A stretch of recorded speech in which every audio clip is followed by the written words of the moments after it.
معروف موسیقار خواجہ خورشید انور اپنی تخلیق کردہ دھنوں کی بدولت بر صغیر پاک و ہند کے ان گنے چنے موسیقاروں میں شمار ہوتے ہیں جن کے بنائے ہوئے گیت آج بھی ان کو زندہ رکھے ہوئے ہیں۔ آواز دے تو کہاں ہے، دل کا دیا جلایا، رم جھم پڑے پھوار جیسے سینکڑوں لافانی گیت ان کی تخلیق ہیں۔ خواجہ خورشید انور آج ہم میں نہیں ہیں، لیکن ان کی ترتیب دی ہوئی دھنیں آج بھی موسیقی کے پرستاروں کے دلوں کو گرما دیتی ہیں۔ 21 مارچ 1912 کو میاں والی میں پیدا ہونے والے بر صغیر کے عظیم موسیقار خواجہ خورشید انور نے اپنے تخلیقی سفر کا آغاز ویسے تو 1939 میں آل انڈیا ریڈیو لاہور سے کیا، لیکن ان کی ترتیب دی ہوئی موسیقی پر مبنی پہلی فلم کڑمائی 1941 میں ممبئی سے ریلیز ہوئی، اور یوں گلوکارہ راج کماری کی آواز میں ماہی وے تارا سے خواجہ صاحب کی فلمی موسیقی کے سفر کا آغاز ہوا۔ خواجہ صاحب سے زیادہ مشرقی کلاسیکی موسیقی کا ادراک شاید ہی کسی اور فلمی موسیقار کو ہو۔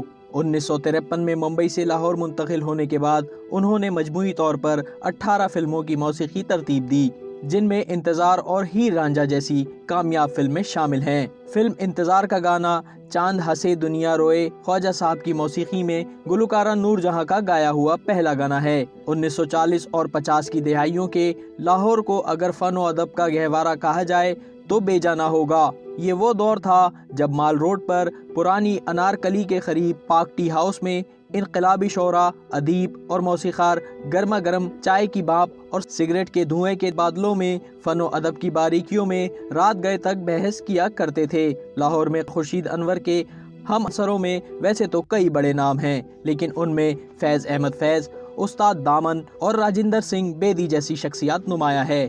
شاید یہی وجہ ہے کہ ان دوستوں میں ایک دوسرے کے شعبوں کی جھلک صاف نظر آتی ہے۔ خواجہ خورشید انور موسیقار کے علاوہ ایک کامیاب تمثیل نگار، شاعر، ہدایت کار بھی تھے۔ بحیثیت ہدایت کار انہوں نے ہمراز، چنگاری اور گھونگھٹ جیسی فلمیں بنائی اور ان فلموں کی موسیقی بھی ترتیب دی۔ ان کے والد خواجہ فیروز الدین ایک مشہور وکیل تھے۔ خواجہ خورشید انور نے گورنمنٹ کالج لاہور سے فلسفے میں ایم اے کرنے کے بعد 1936 میں ICS کا امتحان تو پاس کر لیا، لیکن کالج کے ابتدائی زمانے میں جب انقلابی تنظیم نوجوان بھارت سبھا کے رہنما بھگت سنگھ اپنے ساتھیوں کے ساتھ لاہور کی ایک جیل میں سزائے موت کا انتظار کر رہے تھے، تو اسی تنظیم کا رکن ہونے کے پاداش میں خواجہ صاحب کو جیل جانا پڑا، اور بعد میں یہی وجہ رہی انگریز سرکار نے انہیں انڈین سول سروس کے لیے مناسب نہ سمجھا۔ معروف ترقی پسند صحافی IA رحمان مرحوم نے اپنے انٹرویو میں بتایا تھا کہ خواجہ خورشید انور ایک بم کیس میں دھرے گئے تھے، لیکن بغیر کوئی مقدمہ قائم ہوئے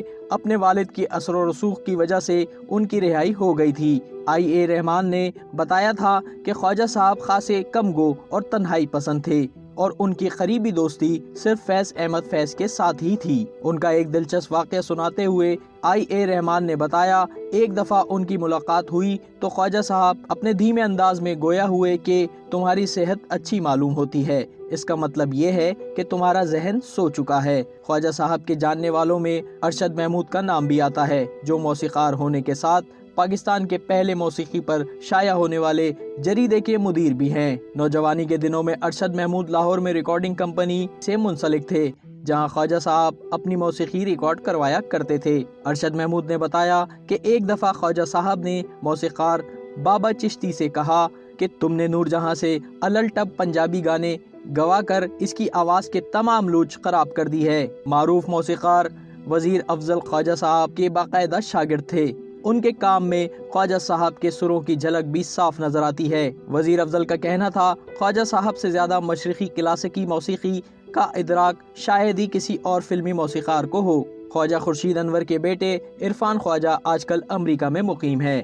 ان کا کہنا ہے، شاید ہی کوئی ایسا دن گزرتا ہو جب مجھے اپنے والد کی کوئی بات یاد نہ آتی ہو، اور اگر کسی دن نہ بھی آئے تو ان کا کوئی پرستار فون یا ای میل کے ذریعے خواجہ صاحب کی یاد دلا دیتا ہے۔ دنیا کا ہر فنکار ایک ایسی تخلیق کی تمنا کرتا ہے جو رہتی دنیا تک لوگوں کو اس کا نام یاد دلاتی رہتی ہے۔ موسیقی کی جہت میں خواجہ خورشید انور کی تخلیق کردہ موسیقی سے بہتر شاید ہی کوئی اور موسیقار کر سکے۔ 30 اکتوبر 1984 کو برصغیر پاک پاک و ہند کا یہ مایہ-ناز موسیقار ہم سے جدا ہوا اور اسی سال فیض احمد فیض، راجندر سنگھ بیدی اور استاد دامن بھی رخصت ہوئے۔ خواجہ صاحب نے اپنی پوری زندگی فن کے معاملے میں کبھی سمجھوتا نہیں کیا۔ ان کی موت پر احمد راہی نے کہا کہ عزت کی روٹی تو سب کھاتے ہیں، لیکن عزت سے بھوکا رہنا صرف خورشید صاحب کو آتا تھا۔ YouTube پر گوگلی نیوز دیکھنے کے لیے youtube.com کی سرچ بار میں googly news T V type کریں۔ گوگلی نیوز کے پیج پر سرخ رنگ کے سبسکرپشن والے بٹن پر کلک کرنا نہ بھولیے۔ YouTube پیج پر اپلوڈ ہونے والی ویڈیوز سے باخبر رہنے کے لیے بیل آئیکن پر کلک کیجیے۔ آپ کو ہر نئی ویڈیو کے بارے میں نوٹیفیکیشن موصول ہو جائے گا۔